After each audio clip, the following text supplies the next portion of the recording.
I was taught that nothing in this life is truly black or truly white, but a sort of gray in the middle. Everything has pros, everything has cons, everything has advantages, everything has disadvantages. But the thing is, the more I live life, the more life experience I gain, the more I notice that that's not true. And let me give you a few examples to help you understand what I mean. Let's start with a very simple example. Booking an airline ticket. When you book an airline ticket, one thing you'll notice is that sometimes there is two airlines that go to the exact same destination on the exact same day, but one of them costs 300 euros and the other 30 euros. And you would assume, well, you pay more, but you get a better departure time.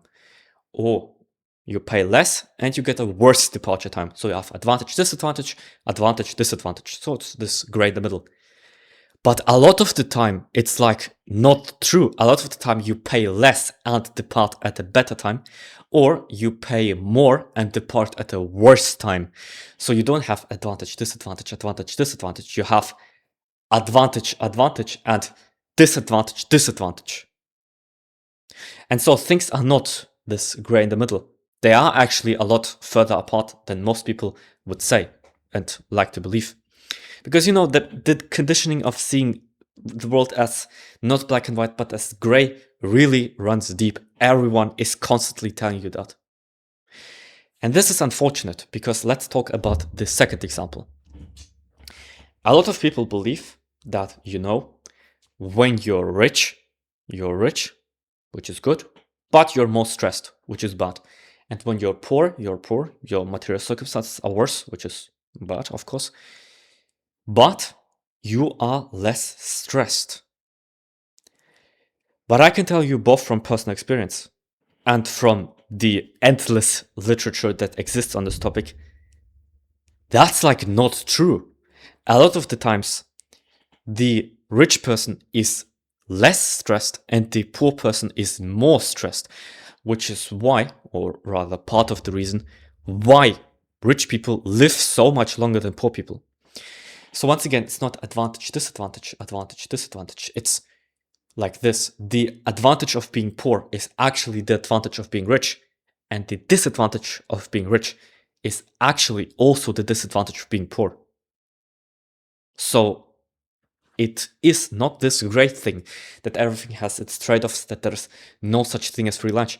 Things are, in fact, a lot further apart than people would like to admit. And let me give you another example.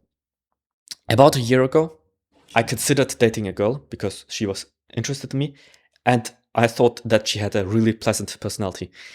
But the reason I was hesitant is because she wasn't that physically attractive. And so I asked my friends for advice, and as it turns out, everyone has already been with her. And so I thought, since she is not that physically attractive, she must be more pure. Turns out I was wrong. She's both not that pure and not that pretty. And on the other side, I have met some girls who are very pure, at least that was my impression. I could be wrong, of course, and were exceptionally attractive. So once again, you have not this trade-off thing, but you very clearly have the fact that there are two advantages here and two disadvantages here instead of this balancing kind of in the middle thing, And let me give you one more example. A lot of people believe that when you are neurodivergent, you get certain superpowers. Like psychopaths feel less empathy, but they are more rational. People with obsessive compulsive disorder experience more negative emotion, but the things they produce are of higher quality. The autists, though they struggle to socialize, are incredibly good at programming. The people with attention deficit hyperactivity disorder, although they can't focus so well, because they can't focus so well and their mind is the storm, they are very creative. As it turns out, none of that is true. For instance, you can verify this all yourself, by the way. Psychopaths are on average less intelligent than their not psychopathic counterpart, simply because psychopaths don't have that empathy, and so because they don't have this much empathy, they kind of don't think about their future self as a person, and so they don't delay much gratification, and so they don't learn, so their brain atrophies, and you get it, right? So for most psychopaths, they not only experience less love in their life, but they are more stupid on top of that. And that really sucks because you have two disadvantages. But the thing is, you don't see this very often because you see like that all these CEOs, all these scientists, they're all psychopaths and they're successful. You see this. But the thing is, I would say they are successful in spite of their neurodivergence and not because of it. They are successful either because of contacts and stuff like that, or because they genuinely are exceptional people. But when they are exceptional people and capable of exceptional things, then they would have become successful even if they did not have these problems, you know? And so, once again, they get all of the disadvantages and basically none of the advantages. And this kind of sucks, but what can I do about it? I don't know. And so, to summarize this video, a lot of people believe that, you know, everything has advantages and disadvantages, pros and cons, everything is this sort of gray in the middle. There's no such thing as free lunch, they say. Everything comes with trade-offs. But most of the times, you don't trade between this version that is good and bad and this version that is good and bad. You often trade with things that are completely bad. Like, for instance, sometimes, like you would think, for instance, to return to the first example, you pay more for a flight, therefore the time you depart at is better. But a lot of the time, you pay more and you get a worse departure time. So it is not you who's getting the advantage, but someone else. And be very aware of that.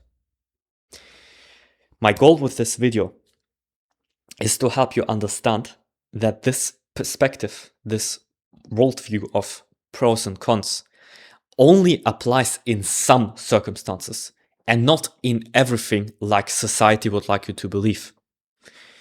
This matters because imagine not pursuing that business that you wanted to pursue simply because someone told you, well, you know, actually, rich people are really stressed and poor people are really relaxed. And I know that you like to relax, so probably you should reconsider.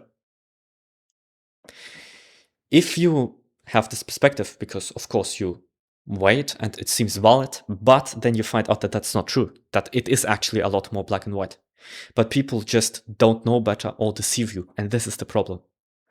The problem, as basically the fundamental problem in life, is that you don't know how the future is going to be and how the things that other people say apply to you.